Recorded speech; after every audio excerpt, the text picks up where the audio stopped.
एक छोटे से गांव में एक गरीब रामू नाम का आदमी रहता था। उसके बीवी का नाम गुड़िया था। रामू का परिवार बहुत ही गरीब था, लेकिन उनके घर में खुशियों की कमी कभी नहीं होती थी।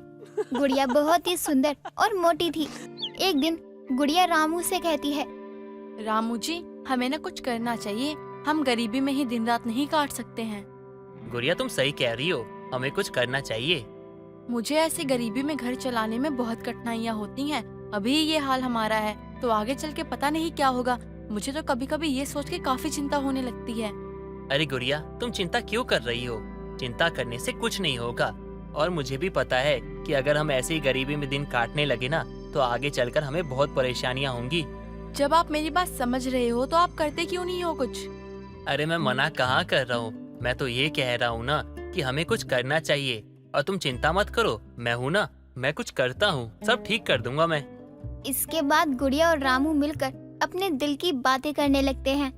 उन्होंने तय किया कि वो अपनी मेहनत से अपनी जिंदगी को बदलेंगे।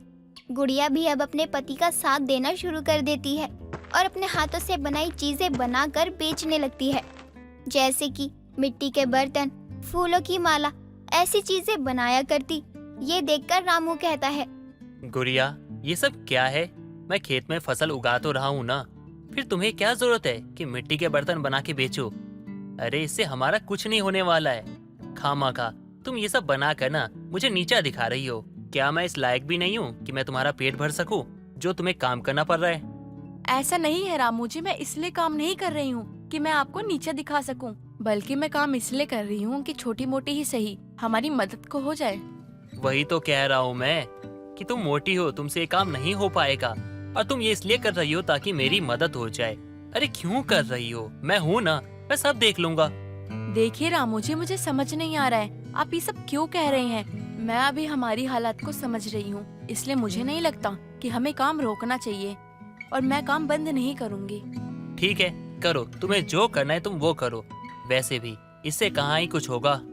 रामू को पसंद नहीं आ रहा था कि गुड़िया काम करे।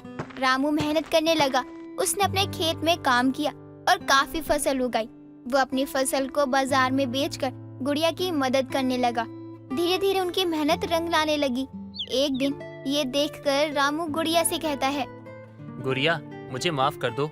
अरे रामू जी, आप माफी क्यों मांग रहे हो? क्या हुआ? मैंने हमेशा तुम्हें काम करने से रोका, मना किया, और आज जो भी हमारी हालत थोड़ी बहुत सुधरी है वो तुम्हारे काम करने के कारण ही। अब तक मैंने जो भी किया उसके लिए अपने पति को माफ कर दो। अरे कोई बात नहीं, ये सब तो होता रहता है, आप माफी मत मांगिए। गुड़िया, सच में तुमने कमाल कर दिया। मुझे तो लगता था कि गरीब आदमी हमेशा गरीब ही रहता है, लेकिन तुमने अपनी हिम्मत से आज हमारा दिन बदल दिया। मैंने कहा था ना कि हमारे लिए कुछ सोचना चाहिए, और तुमने अब हमारे लिए कुछ सोचा है, तभी तो तुम अब काफी पैसे कमाने लग गए हो। हमारे हालात भी सुधरने लग गए हैं। ये सब मैंने अकेले थोड़ी किया है, तुमने मेरा ना बराबर साथ दिया है। अगर तुम मिट्टी के मटके बनाकर नहीं बेचती और मेरा साथ नहीं देती तो अभी तो हमारे पास खाने पीने के लिए भी ना सही से कुछ नहीं होता। लेकिन तुमने हिम्मत दिखाई और मेरा साथ दिया, और आज हमारे दिन थोड़े बहुत बदल चुके हैं। और वैसे भी तुम मिट्टी के मटके इतने अच्छे बनाती हो ना कि लोगों को बहुत पसंद आते हैं। कई लोग तो मुझसे कहते हैं कि अपनी पत्नी को बोल दियो कि हमारे लिए भी ना मिट्टी के मटके बना के रख दिया करे अलग से। मैंने तो बस छोटी सी कोशिश की थी, आगे का रास्ता तो भगवान ने ही दिखाया है। कोशिश के साथ साथ तुमने मेहनत भी बहुत करी है। मेरी मोटी बीबी सच में कमाल करना जानती है। मैंने उस दिन रात में तुम्हें मिट्टी के बर्तन, मटके सब बनाते हुए देखा था, और अगले दिन तुम उन्हें बेचने चली गई। मुझे ना तुम पे गर्व है कि तुम मेरी पत्नी हो। अच्छा, अब तारीफ करना बंद करो। और काम नहीं करना है क्या? काम तो करना ही होता है, लेकिन गुड़िया, तुमने सच में कमाल कर दिया। रामू काफी खुश रहने लगा था, क्योंकि गुड़िया भी जब से रामू की मदद करना शुरू करती है तब से उनके हालात सुधरने लग गए थे। ऐसे ही एक दिन एक आदमी व्यापारी अपने गांव के बाजार में गुड़िया के उनके कामों को देखकर चौंक गया। उसने गुड़िया को अपने साथ अपने बड़े शहर ले जाने का प्रस्ताव किया। गुड़िया ये सारी बातें अपनी पति को बताती है।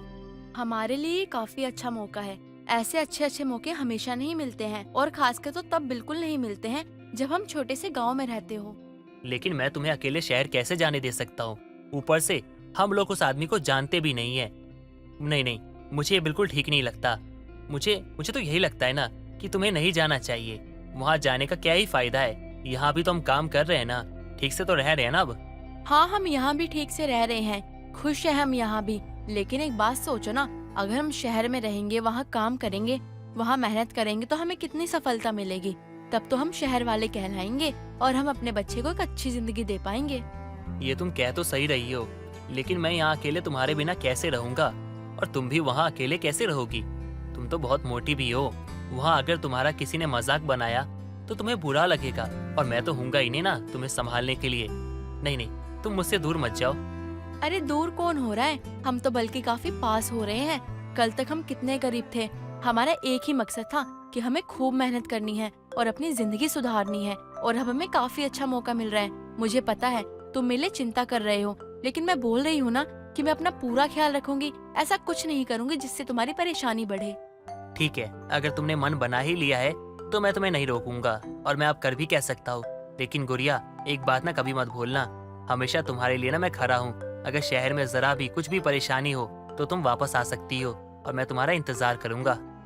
अपने पति से बात करने के बाद गुड़िया उस आदमी का प्रस्ताव स्वीकार कर लेती है और उसके साथ शहर चली जाती है।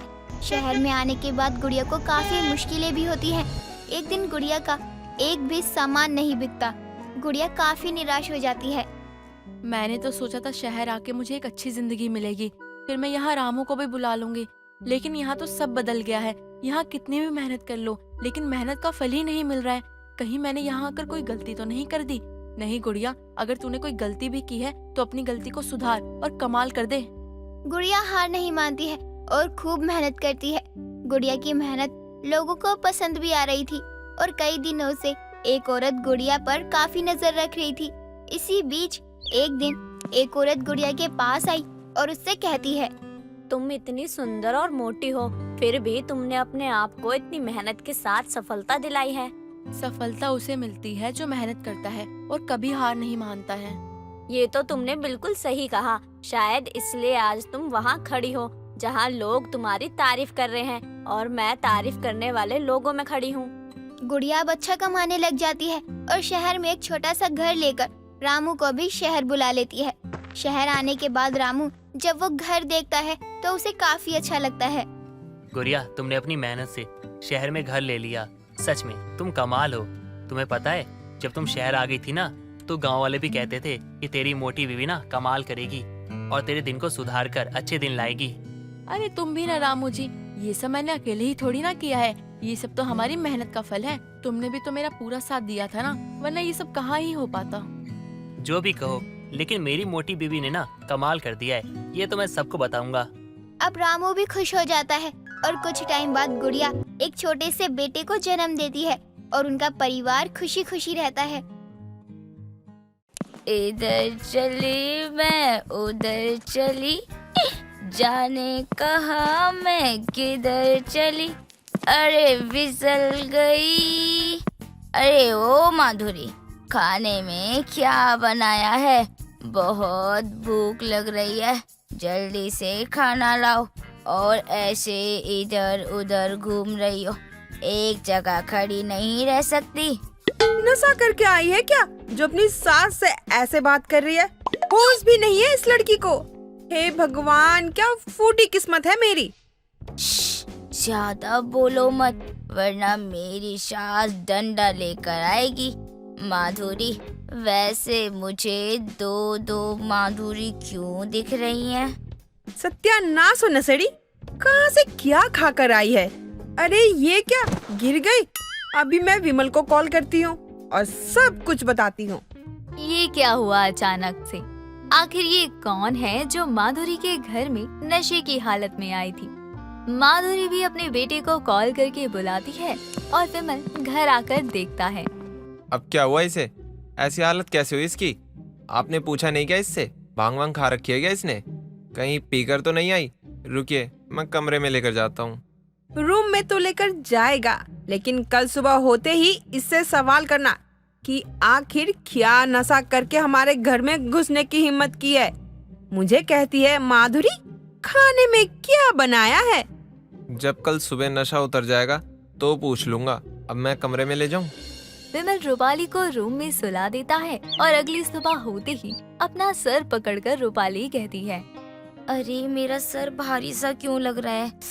ऐसा लग रहा है कोई मेरे सर को बांधे हुए है। उफ, मैं तो ये दर्द सह ही नहीं सकती भगवान।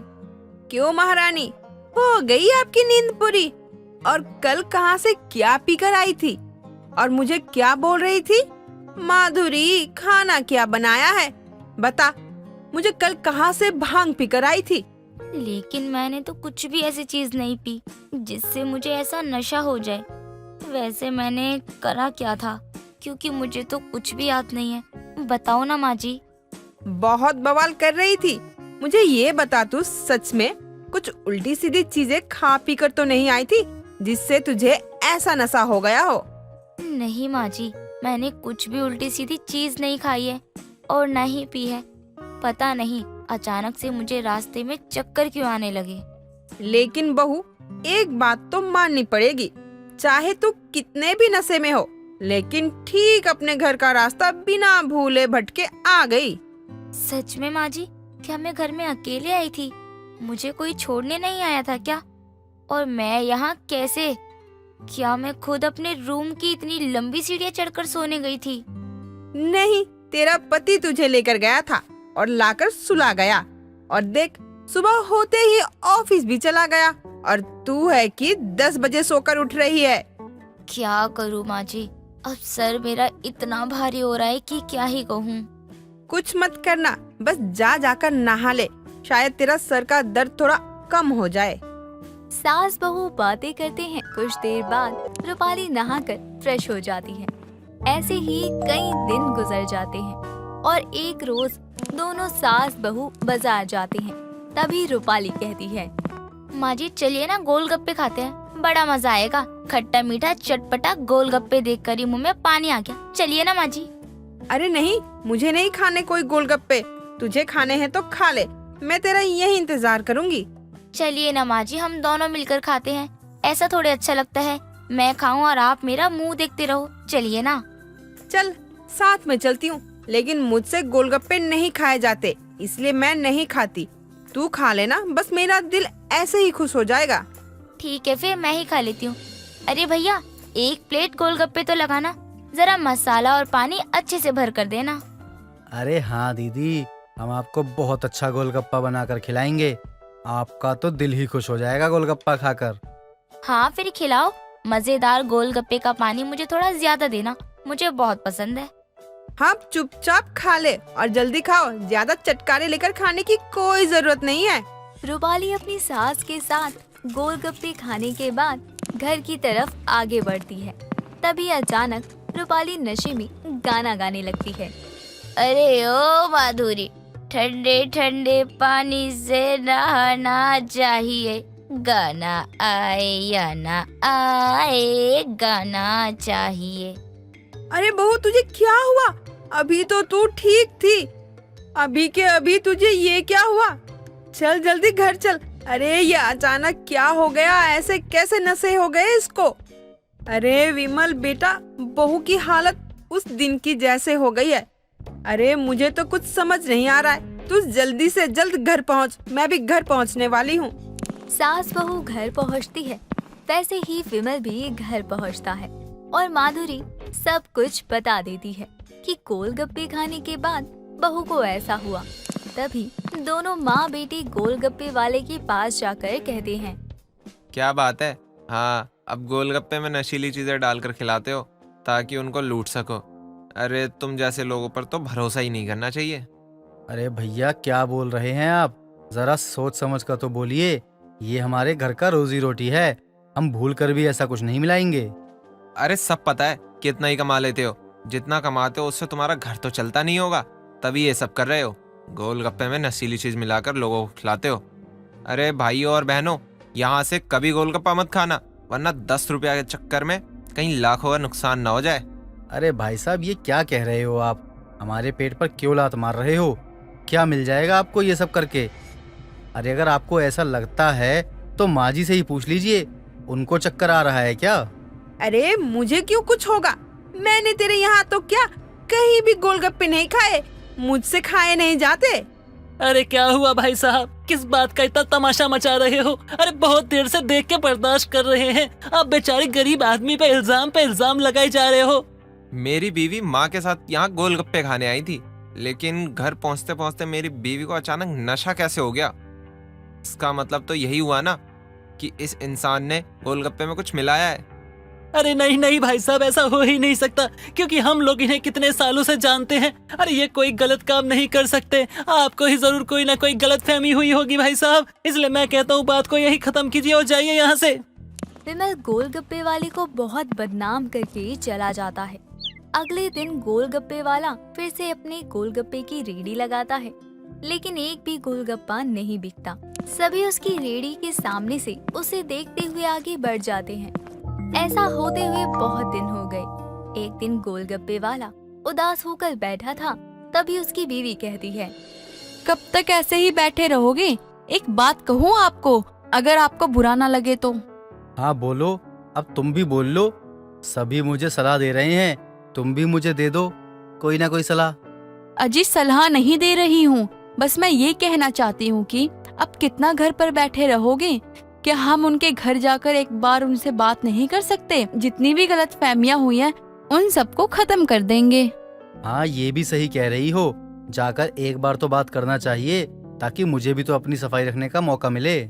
हाँ मैं बस यही कहना चाहती थी, क्या अभी चले उनसे मिलने, ताकि अभी ही सारी गलत फहमियाँ दूर हो जाए। अरे नहीं, अभी रात हो चुकी है, हम कल सुबह चलेंगे, ताकि वो भी अच्छे मूड में रहें और हमारी बातें सुन सकें। अभी सो जाओ, कल सुबह होते ही चलेंगे हम लोग। दोनों पति पत्नी सो जाते हैं और सुबह होते ही विमल के घर के लिए निकल पड़ते हैं। घर जाकर देखते हैं कि उनकी बहू इधर से उधर झूम रही है। तभी विमल अपनी माँ से पूछता है, माँ ये क्या हुआ इसे, अब क्या खा लिया इसने? अरे मैंने इसे इमली की चटनी दी थी थोड़ी देर पहले, पता नहीं चटनी खाकर अचानक इसे क्या हुआ। मुझे लगता है हॉस्पिटल लेकर जाना होगा, पता नहीं क्या हो गया, क्यों ऐसी अजीब सी हरकत कर रही है ये।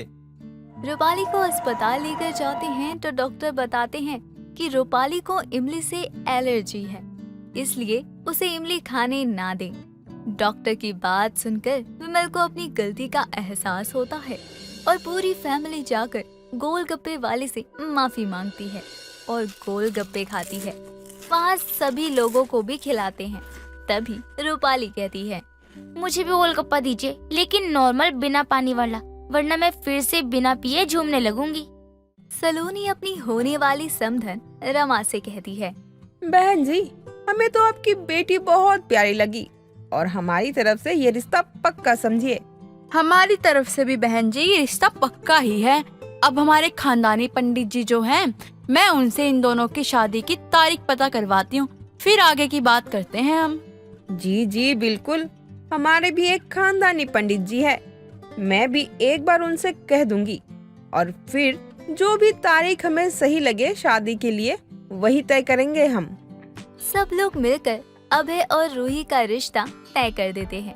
सलोनी अपने पति मोहन, बेटे अभय और अपनी सास मालती के साथ घर आई होती है कि तभी एक पटवारी आता है और कहता है, जी नमस्कार, सरकार यहाँ एक हाईवे बनवा रही है, तो आपका ये घर और जमीन उस हाईवे में जाएगा, जिसके बदले आपको सरकार की तरफ से 1 करोड़ रुपए दिए जाएंगे। आप सच कह रहे हैं ना? कहीं ये कोई सपना तो नहीं? हमें इस जमीन के बदले 1 करोड़ रुपए मिलेंगे? जी ये बिल्कुल सच है, हम कुछ दिनों बाद आएंगे सारी फॉर्मेलिटी के लिए, और उस समय बाद आपको पैसे दे दिए जाएंगे। पटवारी इतना बोलकर वहाँ से चला जाता है और तब मालती कहती है, अरे हमारी होने वाली बहू हमारे लिए कितनी शुभ है। आज ही रिश्ता तय हुआ है और आज ही इतनी बड़ी खुशखबरी मिल गई। सच में लाखों में एक बहू है हमारी। हाँ माँ जी, ये आपने बिल्कुल सही बात कही है, हमें 1 करोड़ रुपए मिलेंगे, ये तो हमने सोचा भी नहीं था। 1 करोड़ की बात सुनकर सब लोग बहुत ज्यादा खुश हो जाते हैं और कुछ ही दिनों बाद अभय और प्राची की शादी का मुहूर्त भी निकल जाता है, जिसके बाद उन दोनों की शादी होती है। शादी करके प्राची अपने ससुराल आती है। प्राची ससुराल में अच्छे से घुलने मिलने की कोशिश करती है और प्राची को भी सभी लोग काफी ज्यादा मानते हैं। एक दिन सभी लोग बैठे होते हैं, तभी सलोनी कहती है, अरे प्राची, अभय, तुम दोनों की शादी हो गई। तुम दोनों ने कुछ सोचा कि तुम दोनों कहाँ जा रहे हो हनीमून के लिए? जल्दी से बता दो, फिर टिकट भी तो करवानी होगी ना। अरे माँ, मैंने तो ये सोचा ही नहीं। प्राची, तुम्हारा कहीं जाने का मन कर रहा है तो बता दो, हम वहीं चलते हैं। हाँ हाँ बहू, तू जहाँ जाना चाहती है बेझिझक बता। वो दादी सास जी, मेरा ना शुरू से ही मन है पेरिस जाने का। मैंने सुना है वो बहुत ही सुंदर है। अगर हम वहाँ हनीमून के लिए जाएं तो मुझे बहुत अच्छा लगेगा। हाँ हाँ, क्यों नहीं। अगर तुझे अपने हनीमून के लिए पेरिस जाने का मन है तो बिल्कुल जाओ। हम लोग तो यही चाहते हैं कि तुम घूमो फिरो। अब यही तो उम्र होती है ना कहीं भी जाने की। बाद में कहाँ ही होगा कुछ। उम्र से ज्यादा पैसे मायने रखते हैं, और मेरी भी इच्छा है कि मैं भी कहीं घूमने जाऊं। जवानी में तो जा नहीं सकी, लेकिन अब बहुत मन है घूमने जाने का। माँ, ये आप कैसी बात कर रही हो? बच्चे अपने हनीमून पर जाने की बात कर रहे हैं, इनके साथ आप कहाँ जाएंगी? अरे क्यों नहीं जा सकती मैं? बच्चों का मन पेरिस घूमने को कर सकता है, तो क्या मेरा मन नहीं कर सकता है? और बात साफ है, मैं भी घूमने जाऊंगी तो मतलब जाऊंगी, वरना कोई नहीं जाएगा। लेकिन माँ जी। माँ जी कोई बात नहीं, अच्छा ही तो है ना, दादी सास भी चलेंगी। इनफैक्ट मैं भी तो कहती हूँ कि हम सब चलते हैं, एक फैमिली पिकनिक की तरह। सब बहुत मजे करेंगे वहाँ। हाँ, ये अच्छा आइडिया है। इसी बहाने पूरा परिवार देश से बाहर जाएंगे घूमने। घूम तो आएंगे, लेकिन कहीं भी घूमने जाने के लिए जो पैसे लगते हैं उसका क्या करेंगे? पैसे तो चाहिए है ना जाने के लिए। अब वो बताओ कहाँ से आएंगे? आप लोगों ने बताया तो था कि हमारी जमीन हाईवे में आ गई है, तो हमें 1 करोड़ रुपए मिलने वाले हैं। तो हम ऐसा कर सकते हैं कि अभी अपनी जमीन को गिरवी रख देते हैं और उन पैसों को लेकर चलते हैं घूमने। और जब तक वापस आएंगे, क्या पता हमें वो पैसे मिल जाएं। बहू की बात में दम तो लग रहा है। मैं बहू की बात से पूरी तरह सहमत हूँ। हमें ऐसा ही करना चाहिए। तो ठीक है, फिर मैं कल ही किसी से बात करता हूँ और गिरवी रख देता हूँ। सभी घूमने जाने के लिए बहुत खुश होते हैं। मोहन अगले दिन ही किसी से बात करके अपनी जमीन गिरवी रख देता है और उन पैसों को लेकर सभी घूमने चले जाते हैं। वहाँ जाने के बाद सभी लोग बहुत मजे करते हैं, यहाँ वहाँ घूमते हैं और कुछ दिनों बाद सभी वापस आ जाते हैं। घर में आने के बाद सभी लोग आराम करते हैं। अगली सुबह जब सब लोग पेरिस की फोटो देख रहे थे, तब वो पटवारी वापस आता है और सबको बताते हुए कहता है, नमस्ते। नमस्ते, आप यहाँ जमीन के 1 करोड़ रुपए देने आए हैं ना? नहीं, वो मैं आपको ये बताने आया हूँ कि जो जमीन आपकी हाईवे में गई थी ना, अब उसका रुख सरकार ने मोड़कर दूसरी तरफ कर दिया है, इसलिए अब आपकी जमीन का कोई पैसा नहीं मिलेगा। पटवारी इतना कहकर वहाँ से वापस चला जाता है। पटवारी की बातें सुनकर सब लोगों के मुंह खुले के खुले रह जाते हैं। तभी मालती कहती है, हाय, ये क्या हो गया हमारे साथ? अरे कौन सी बहू उठा लाए? बहू तो घर की लक्ष्मी होती है, लेकिन ये तो कुलक्ष्मी है। हमारा घर गिरवी रखवा दिया, अब कुछ दिनों में घर बिकवा देगी। दादी सास, आप मुझे ये सब क्यों बोल रही हो? जो कुछ भी हुआ है वो क्या मेरी वजह से हुआ है? अभय, तुम कुछ बोलो ना इन्हें। देख रहे हो कुछ भी बोले जा रही हैं। मैंने थोड़ी ना कुछ किया है। चुप कर बहू तू। तेरे पैर पड़ने के बाद ही ये नौबत आई है। अरे इससे अच्छा तो मैं अपने बेटी की शादी तुझसे कभी करवाती ही नहीं। कम से कम ये दिन तो देखना नहीं पड़ता मुझे। अभय, तुम सुन रहे हो ना मुझे क्या क्या बोले जा रहे हैं? अब क्या तुम चुपचाप ये सब सुन लोगी मेरे बारे में? बोलो ना तुम कुछ। मुझे भी माँ और दादी की बात कहीं ना कहीं सही लग रही है। पहले सब सही चल रहा था, लेकिन तुम्हारे आने के बाद हमारा घर गिरवी रखना पड़ गया हमें। आप लोगों की इतनी छोटी सोच है और अब मैं नहीं रह सकती इस घर में। अच्छा है तू खुद जा रही है, वरना तो मैं तुझे धक्के मारकर निकाल देती। घर में आए हुए महीना भर नहीं हुआ है, मेरा घर बिकवा दिया तूने। प्राची को बहुत कुछ सुनाया जाता है, जिसे सुनकर उसे भी बहुत बुरा लगता है और वो गुस्सा होकर अपने मायके चली जाती है। ससुराल वालों में से कोई भी प्राची को वापस लाने के लिए नहीं जाता। कुछ दिनों बाद अभय की बुआ पूनम घर आती है और सबसे मिलते हुए कहती है, माफ करना भैया, मैं अभय की शादी में नहीं आ पाई। वो मेरे बच्चों का एग्जाम चल रहे थे और इनका एक्सीडेंट हो गया था, तो कैसे आती। खैर अब आ गई हूँ मैं अभय की पत्नी और अपनी बहू से मिलने। अच्छा ही है, उस अपशगुनी की शादी में नहीं आई तू। क्या हुआ दादी, आप ऐसे क्यों कह रही हो? अरे वो इसी लायक है, इस घर में आई और हमारा घर गिरवी पर रख दिया। हमें सरकार से 1 करोड़ रुपए मिलने वाले थे, लेकिन वो तो गए ही साथ में। हमारे ऊपर इतना कर्ज भी हो गया। पूनम को सारी बातें बताते हैं, जिसे सुनकर पूनम कहती है, अच्छा ही हुआ चली गई, क्योंकि इस छोटी सोच वाले लोगों के साथ कोई नहीं रह सकता। अरे सरकार ने जो कुछ भी किया उसमें उस बेचारी की क्या गलती? वो कभी ऐसा थोड़ी चाहेगी। और आप लोगों को शर्म आनी चाहिए अपनी बहू के ही साथ ऐसा बर्ताव करते हुए। पूनम सबको बहुत सुनाती है और ऐसा आईना दिखाती है कि सबको अपनी गलती का एहसास होता है। उसी दिन अभय प्राची को लेने चला जाता है। जब वो प्राची को लेकर आता है तो मोहन कहता है, बहू हमें माफ कर दो, घर की लक्ष्मी को हमने घर से ही निकाल दिया। हाँ बहू, हमारी गलती है जो पहले हमने बिना सोचे समझे घर गिरवी रखवा दिया और फिर बाद में इन सब का तुम्हें दोष दिया। मुझे माफ कर दे बहू। आप सब माफी क्यों मांग रहे हो? आप लोग बड़े हैं, कुछ सुना भी दिया तो कुछ हो थोड़ी गया है। प्राची से सब माफी मांगते हैं और फिर प्राची सबके लिए चाय बनाने लग जाती है। बाद में सभी लोग हंसी मजाक करते हुए चाय पकौड़े खा रहे होते हैं। तभी फिर पटवारी आता है और कहता है, मोहन जी, आपका अदीरपुर में जमीन है जहां अब मेट्रो का काम शुरू हो चुका है, जिसके लिए आपको इन कागजात पर साइन करने हैं ताकि हम आपको 2 करोड़ रुपए दे सकें, जो कि सरकारी मुआवजे के तौर पर है। 2 करोड़? सभी लोग बहुत ज्यादा खुश हो जाते हैं, क्योंकि अब उन्हें 1 नहीं बल्कि 2 करोड़ रुपए मिल रहे थे। और फिर जिस तरह से सबने प्राची को कोसा था, वही सब अब 2 करोड़ रुपए मिलने का श्रेय भी प्राची को ही दे रहे थे। राहुल अपने माँ और भाई के साथ रहा करता था।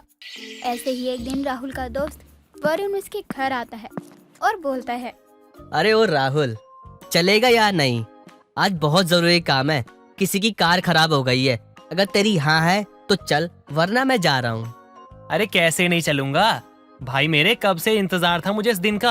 अब जाकर मौका हाथ लगा है, अब तो मैं इसे छोड़ने वाला नहीं हूँ। पैसे कमाने का मौका मिला है। तभी राहुल की माँ मालिनी बोलती है, क्यों रे नालायक, कहाँ जाने की बातें हो रही है और ऐसे बात कर रहा है जैसे कोई सरकारी नौकरी के लिए जा रहा हो। बता कहाँ जा रहा है?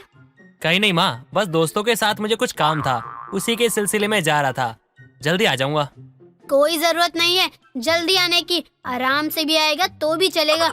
वैसे भी दिन भर मटर गश्ती करने के बाद देर से ही तो आता है। माँ, आप कम से कम मेरे दोस्त के सामने तो थोड़ी इज्जत मत उतारो मेरी। अच्छे से बात किया करो, जब देखो तब आप बुरा बर्ताव करती रहती हो मेरे साथ। ऐसा मत किया करो, मैं तो कहता हूँ बात ही मत किया करो मुझसे। मुझे मत सिखा, तेरा दोस्त और तू एक ही जैसे हैं, दोनों लफंगे। और दोनों क्या, तेरे जितने भी दोस्त हैं सारे लफंगे हैं। कुछ भी कर, मगर मेरी एक बात का ख्याल रखना, कभी किसी लड़की को मत छेड़ना। चाची, हम इतने भी गिरी हुई हरकत नहीं करते। माना कि हम लोग बेरोजगार हैं, लेकिन लड़की छेड़ना ये हमें शोभा नहीं देती। हाँ, अब हम लोग जा सकते हैं अगर आपका ये भाषण देना खत्म हो गया हो तो। राहुल अपने कुछ दोस्तों से मिलने जाता है तो वो रास्ते में वरुण से बोलता है, यार राहुल सुन ना, मैंने एक लड़की के साथ सेटिंग की है, मगर उसमें बहुत घमंड है। पता नहीं लड़कियों में इतना घमंड कहाँ से आता है। सच सच बता भाई, तूने सच में कोई लड़की पटाई भी है या फिर ऐसे बोले जा रहा है? हैं? मुझे तो शक होता है तुझ पे कि तुझसे कोई पटेगी भी। आखिर तू बोलना क्या चाहता है? मैं लड़की नहीं पटा सकता, मेरी कोई गर्लफ्रेंड नहीं बन सकती। अब देखना मैं कैसे लड़की पटाता हूँ, बस तू देखता जा। अरे भाई, तू तो गुस्सा करने लग गया। अरे मैं तो मजाक कर रहा था भाई, मुझे पता है तू दिखने में बहुत अच्छा है, तुझसे तो कोई भी लड़की पट जाएगी। नहीं, अब तो मैं एक लड़की पटा के ही रहूंगा, बस तू देखता जा। अगर तेरे में दम है तो तू लड़की पटा के दिखा। नहीं नहीं भाई, मैं ये सब नहीं करने वाला। मेरी माँ ने कहा है बदमाशी करियो बेटा, लेकिन कभी किसी लड़की की इज्जत के साथ खिलवाड़ मत करियो और ना ही किसी के साथ गलत बर्ताव करियो। तो मैं ऐसा कुछ भी नहीं करने वाला जिससे मेरी माँ को तकलीफ पहुँचे। अरे भाई, वो तो बस मैंने यूं ही बोल दिया था, तेरी माँ का मुंह बंद करवाने के लिए। जब भी देखती है कुछ ना कुछ ताना मारती रहती है। भाई वो माँ है इसीलिए ताना देती है। चल अब तू जाकर ना कुछ भी कर, लेकिन हाँ मुझसे उम्मीद मत लगा ना कि मैं कोई लड़की पटाऊंगा। राहुल वहाँ से अपने दोस्त को छोड़कर चला जाता है। ऐसे ही कुछ दिन गुजर जाते हैं। एक दिन राहुल की माँ मालिनी उससे बोलती है, क्या बात है राहुल, कुछ दिनों से तुझे एक लड़की रोज पूछने घर आती है, कोई बात है क्या? लड़की का चक्कर तेरा है या तेरे किसी दोस्त का है? लड़की? अबे लड़की कहाँ से आ गई? माँ मैंने किसी लड़की को नहीं छेड़ा माँ मैं आपकी कसम खा के कहता हूँ, मेरे अंदर इतनी हिम्मत नहीं है कि मैं ये सब कर सकता हूँ। मैंने किसी लड़की को नहीं पटाया है। क्यों बेटा, तुझे लड़की पसंद नहीं है क्या जो ऐसी बात कर रहा है? मुझे तो मेरा बेटा ठीक लगता है। बिल्कुल ठीक लगता है? क्या मतलब माँ? अरे माँ मैं बिल्कुल ठीक हूँ, अंदर से भी ठीक हूँ बाहर से भी ठीक हूँ, मुझे कोई प्रॉब्लम नहीं है, मैं मस्त हूँ यार, मुझ में कोई कमी नहीं है माँ। तो लड़की के नाम से चौंक क्यों गया, जैसे पाप कर दिया हो मैंने लड़की का नाम लेकर तेरे सामने? माँ आप ही ने तो कहा था ना बदमाशी करना बेटा, लेकिन कभी किसी लड़की को मत छेड़ना, तो बस मैं वही कर रहा हूँ जो आपने कहा है। दोनों माँ बेटे बात कर ही रहे होते हैं कि वहाँ वर्तिका नाम की लड़की आती है जो कि बेहद खूबसूरत थी। तभी वर्तिका राहुल से बोलती है, यही तो बात है जो मुझे तुम्हारी सबसे अच्छी लगी। उस दिन जब तुम्हारा दोस्त लड़की पटाने की बात कर रहा था, तब तुमने उसको गलत बताकर वहाँ से चले गए। तब से मैं तुम्हारा पीछा कर रही हूँ। अरे मैडम जी आप मुझसे मजाक कर रही हो क्या? अरे मैं गरीब हूँ, बेवकूफ नहीं हूँ जो आप जैसी अमीर लड़की को पटाऊंगा। पटाने का? अरे पागल, मैं तो बिना पटाए बन गई तुम्हारी गर्लफ्रेंड। अब बताओ, वैसे भी तुम मुझे बहुत अच्छे लगे, इसलिए मैं आज तुम्हारे पास खड़ी हूँ। ओह माँ देख रही हो आप ये कैसी कैसी बातें कह रही है? अरे मैंने ऐसा कुछ किया ही नहीं है माँ, मैं आपकी बहुत इज्जत करता हूँ, मैं आपकी इज्जत को खराब थोड़ी कर सकता हूँ। माँ मैं बता रहा हूँ माँ, ये पक्का किसी की चाल है माँ। पागल हो गया है शायद ये लड़का। चलो बेटा घर के अंदर हम बात करते हैं, इसे सोचने दो, मैं बाद में समझाऊंगी इसे। हाँ माँ जी चलिए, अब इनको विश्वास ही नहीं हो रहा है तो हम क्या करें। बिन पटाए गर्लफ्रेंड मिल गई तो उसकी कदर ही नहीं है इनको। मालिनी और वर्तिका दोनों घर के अंदर चले जाते हैं और राहुल बाहर खड़ा होकर अपना सर खुजाने लगता है। कुछ देर बाद वो अपने दोस्त से मिलने चला जाता है। तभी मालिनी वर्तिका से पूछती है, बेटा सच में क्या तुम मेरे नालायक बेटे से प्यार करती हो? मुझे विश्वास ही नहीं हो रहा कि आखिर तुमको ये नालायक पसंद कैसे आ गया। माँ जी मैं मानती हूँ कि आपका बेटा नालायक है, लेकिन इसके दिल में लड़कियों के लिए बहुत इज्जत है। बस यही बात मुझे इनकी बहुत पसंद आई। अच्छी बात है, लेकिन तुम इतनी अमीर हो, दिखने में भी बहुत खूबसूरत हो, आखिर तुम्हारे पास किसी चीज की कमी नहीं है, तुम्हें तो कोई भी हीरो जैसा लड़का मिल जाता। मिल तो जाता, लेकिन मिला तो नहीं ना। वैसे भी दिखने में हीरो हो, उस इंसान का क्या करूँ? आपका राहुल किसी हीरो से कम है क्या? वर्तिका एक अमीर घर की लड़की थी। ऐसे ही एक दिन वर्तिका अपने कुछ दोस्तों के साथ घूमने गई हुई थी। तभी उनका कार खराब हो जाता है। उसी कार को बनाने राहुल और वरुण आया हुआ था। तभी वर्तिका ने उसकी और वरुण की सारी बातें सुन ली। राहुल की बात सुनकर वर्तिका राहुल को चाहने लगी थी। वर्तिका और मालिनी बातें कर ही रहे होते हैं कि तभी राहुल वरुण को लेकर घर आता है और बोलता है, देखो माँ वरुण आया है, अब ये बताएगा मैं इस लड़की को जानता हूँ या नहीं। तो मैंने कब कहा कि तुम या तुम्हारा दोस्त मुझे जानते हो? मैंने कहा है मैं तुमसे प्यार करती हूँ बस। अरे वाह क्या बात है राहुल, लड़की पटाकर गर्लफ्रेंड भी बना ली, लेकिन अपने जिगरी दोस्त को तू बताया तक नहीं। वाह भाई क्या बात है, बहुत खूब। अबे भाई मेरी बात समझ, मैंने किसी को नहीं पटाया है, ये तो बिन पटाए आ गई। एक बात बता, आज तक मैं तुझे कभी छोड़ के अकेला कहीं गया हूँ क्या? बस करो तुम दोनों। और राहुल तुझे जब बिना पटाए गर्लफ्रेंड मिल गई तो क्यों उसकी कदर नहीं कर रहा? माँ मुझे बहुत डर लग रहा है, कहीं ये कोई भूतनी वूतनी निकली तो मैं क्या करूँगा? नहीं, मुझे यकीन नहीं है। मेरी किस्मत में इतनी सुंदर लड़की कैसे आ सकती है, वो भी बिना पटाए? कुछ हजम नहीं हो रहा मुझे। मत करो विश्वास, फिर जब मैं किसी और की हो जाऊंगी तो पछताते फिरोगे कि एक गर्लफ्रेंड मिली थी लेकिन हाथ से निकल गई अपनी गलती की वजह से। ये बात तो आप सही कह रही हो भाभी। भाभी? अबे पागल हो गया, क्या बोले जा रहा है भाई किसकी भाभी, कौन सी भाभी? पागल हो गया है क्या कुछ भी बोले जा रहा है तू? राहुल को भरोसा नहीं हो रहा था कि इतनी अमीर और सुंदर लड़की उससे प्यार करती है। ऐसे ही कुछ दिन और बीत गए और अब धीरे धीरे राहुल को भी भरोसा हो गया था कि वर्तिका भी सच में राहुल से प्यार करती है। ऐसे ही एक दिन राहुल वर्तिका से पूछता है, मुझे आज भी यकीन नहीं हो रहा कि तुम बिना पटाए गर्लफ्रेंड बन कैसे गई मेरी। अच्छा मेरा छोड़ो, तुम मेरे प्यार में गिरी तो गिरी कैसे? मतलब पागल वागल हो क्या? गिरी नहीं हूँ मैं तुम्हारे प्यार में, मैंने सोच समझकर तुमसे प्यार किया है। वैसे भी तुम जैसे लड़के अब मिलते ही कहाँ हैं, जो लड़कियों की इज्जत करते हैं। क्या तुम मुझसे शादी करोगी वर्तिका? देखो मैं तुम्हें दुनिया की सारी खुशियाँ ला के नहीं दे पाऊंगा, लेकिन हाँ कभी तुम्हारी आंखों में आंसू नहीं आने दूंगा। बस यही बात तो तुम्हारी बहुत अच्छी लगती है मुझे। जो सच लगता है ना, बस कभी किसी लड़की के बारे में गलत मत बोलना, ना ही गलत सोचना। दोनों ही ऐसे मिलते रहते हैं और कुछ दिनों बाद दोनों की शादी हो जाती है, दोनों के परिवार की रजामंदी के साथ, और दोनों साथ साथ बहुत खुश रहते हैं। आखिर बिना पटाए बनी गर्लफ्रेंड ने राहुल का साथ बहुत बेहतरीन दिया। आरती दिखने में बहुत खूबसूरत थी, लेकिन एक कमी के कारण उसे हमेशा लड़के रिजेक्ट किया करते थे। एक दिन आरती अपनी माँ से कहती है, माँ देखो ना, मेरे कान कितने छोटे हैं और हमेशा लड़के वाले मेरे कान की वजह से मुझे रिजेक्ट कर देते हैं। आप मुझे अब बड़े झुमके दिलाओ ना, वरना मेरे कान बड़े करवा दो। कुछ भी करो लेकिन कर दो। कैसी पागलों वाली बात कर रही है तू? पागल तो नहीं हो गई है? तुझे पता है मेरी शादी से पहले मुझे 10 लड़के देखने आए थे और सबने ही मना कर दिया था। फिर तेरे पापा आए और मुझे पसंद कर लिया, फिर हमारी शादी हो गई। माँ आप कितनी बार झूठ बोलोगी? पहले कुछ और कहानी बनाती हो, फिर उसके बाद कुछ और कहानी। कभी तो आप एक ही कहानी बताया करो। बेटा निराश नहीं होते, तेरी भी शादी जरूर होगी, भले ही उसमें वक्त लगेगा। हाँ, तब तक मैं छोटी कान वाली लड़की ऐसे ही वर्ड सुनती रहूं। वाह माँ क्या बात है, आपको अपनी बेटी पर जरा भी तरस नहीं आता है। ठीक है, चल तुझे कुछ बड़े झुमके दिलवा दूं ताकि तुझे कोई कुछ कहे ना। सुनीता आरती को बड़े झुमके दिलवा कर लाती है।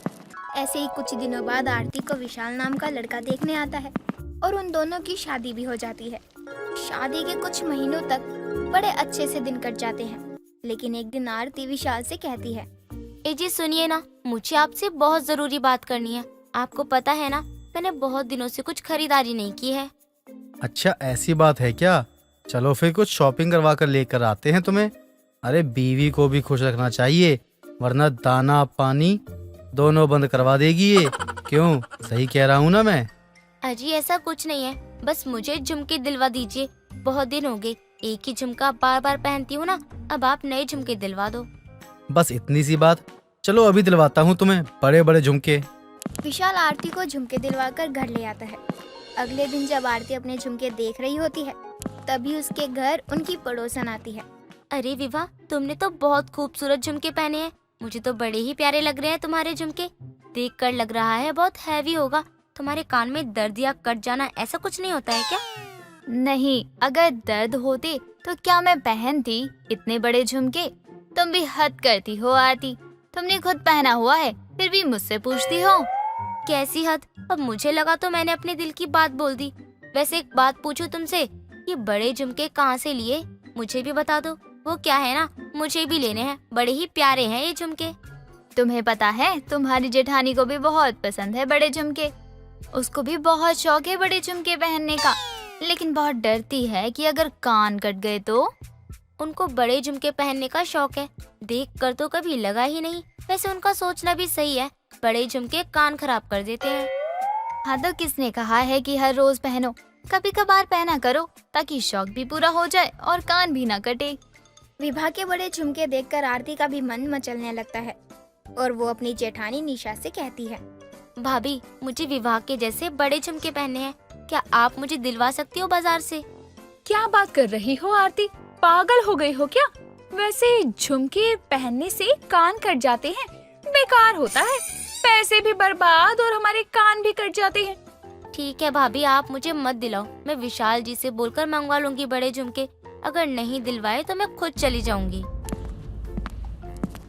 क्या हुआ, कहाँ जाने की बात हो रही है मेरी जान? विशाल जी, मुझे बड़े झुमके पहनने हैं और मैं चाहती हूँ कि आप मुझे आज ही दिलवाइए। अरे ये क्या बात हो गई, ऐसे कैसे शौक अचानक से बदल गए? पहले तो तुम छोटे झुमके पहना करती थी, अब अचानक से बड़े झुमके में शिफ्ट हो गई। अरे मन है मेरा, अगर मुझे मेरा हक नहीं मिला तो मैं खाना पीना कुछ भी नहीं खाऊंगी। मुझे चाहिए चाहिए चाहिए, बस आप इतना कह दो कि आप दिलवा रहे हो या नहीं। देवर जी ले जाइए बड़े झुमके दिलवाने घर की छोटी बहू को, वरना कलेश कर देगी लगता है। आज झुमके लेकर ही तो मानेगी ये। विशाल आरती को फिर से झुमके दिलवा कर लेकर आता है और फिर कुछ दिन बाद आरती की जेठानी उसे चिढ़ाते हुए कहती है, अच्छा आरती, मुझे ये बताओ, तुम बड़े वाले झुमके इसीलिए पहन रही हो ना, ताकि सबको पता लगे कि तुम्हारे कान हैं जो कि दिखते नहीं हैं, इसीलिए तुम बड़े झुमके पहनती हो ना।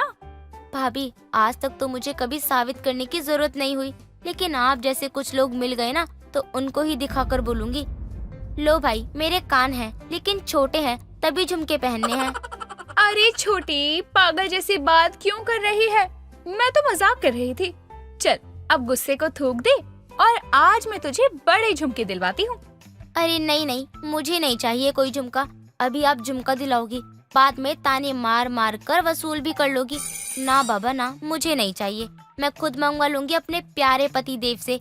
अरे देवर जी दिलवाएं या मैं दिलवाऊं, बात तो एक ही है ना। अब जिद छोड़ो और चल दो मेरे साथ। आज मैं तुम्हें झुमके दिलवाती हूँ, बड़े झुमके पहनने वाली छोटी बहू। नहीं भाभी, मैंने कह दिया ना, मुझे झुमके नहीं चाहिए। मैं विशाल जी के साथ जाकर ले आऊंगी, आप उसकी चिंता मत कीजिए। अरे पागल, मैं तुम्हें सोने के झुमके दिलवाना चाहती हूँ ताकि बाद में कभी तुम्हारे कानों में कोई इन्फेक्शन ना हो, लेकिन तुम्हें तो कुछ समझ ही नहीं आता। सोने के झुमके? अरे नहीं भाभी, सोने के झुमके ना बड़े बोरिंग होते हैं, ना उसमें कोई कलर होता है ना कुछ, बस पीला सा और सुंदर सा दिखता है। मुझे तो बस आर्टिफिशियल झुमके ही पसंद है, जो दिखने में सुंदर और फैशनेबल हो। आप रहने दो, अब तो मैं अपने पति से ही मंगवाऊंगी।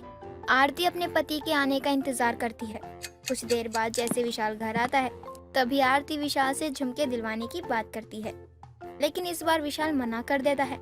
तभी रोते हुए आरती खुद से बोलती है, सब समझती हो, मैंने एक बार क्या कह दिया झुमकों के बारे में, मुझे मना कर दिया। आज तक मुझे किसी ने मना नहीं किया। अब देखना, खुद के झुमके मैं खुद से लाऊंगी। क्या हो गया छोटी, रो क्यों रही हो? अब इतनी भी बड़ी बात नहीं हुई जो तुम ऐसे रो रही हो। एक झुमके के लिए ही तो मना किया है देवर जी ने। लेकिन भाभी, उनको पता है कि मुझे झुमके कितने अच्छे लगते हैं, फिर भी मेरे साथ ऐसा किया। आज के बाद मैं अपने लिए झुमका खुद से लेकर आऊंगी।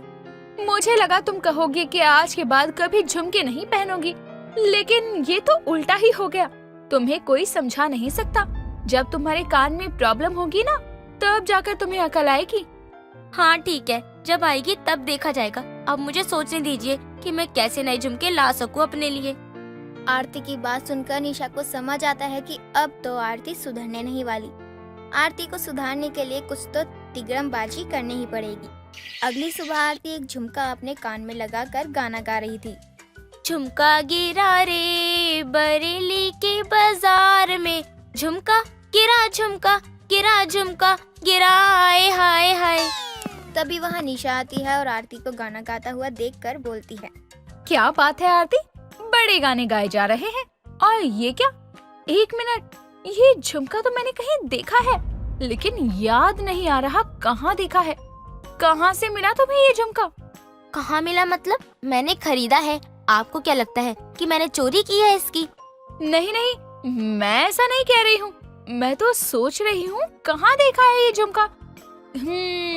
कहीं तो देखा है ये झुमका। कहीं क्या, बाजार में देखा होगा आपने। आरती के कान के झुमके देखकर निशा को याद आता है, ये झुमका उनकी पड़ोसन विभा का है। निशा हैरान थी, आरती के पास विभा का झुमका आया कहाँ से? कुछ देर बाद निशा विभा से पूछती है तो पता चलता है कि उसका झुमका चोरी हो गया था। निशा बाजार से एक सुंदर सा झुमका लेकर आती है। आरती, ये लो झुमके, बहुत खूबसूरत हैं। अभी पहनो, तुम पर बहुत अच्छे लगेंगे। आज आपको मुझ पर दया कैसे आ गई? आप तो सोने का झुमका दिलवाने वाली थी, तो आज ये झुमका क्यों? बस कुछ चीजें ठीक करने के लिए। अरे तुम पहनो ये झुमके, मैं अभी आती हूँ। आरती जैसे निशा के लाए झुमके पहनती है, तभी उसके कान में जलन होने लगती है और देखते ही देखते आरती दर्द से तड़पने लगती है और रोते हुए बोलती है, अरे जेठानी जी, क्या था इस झुमके में? मेरा कान जल रहा है। ये झुमका पहनने के बाद उमा मर गई, बचा लो। कोई नहीं बचाएगा अब। जब तक तुम सच नहीं बोलती कि ये दूसरा झुमका कहाँ से आया, तब तक कोई दवा नहीं मिलेगी। और हाँ, मुझे यकीन नहीं हो रहा है कि तुमने अपनी इच्छा पूरी करने के लिए चोरी की है।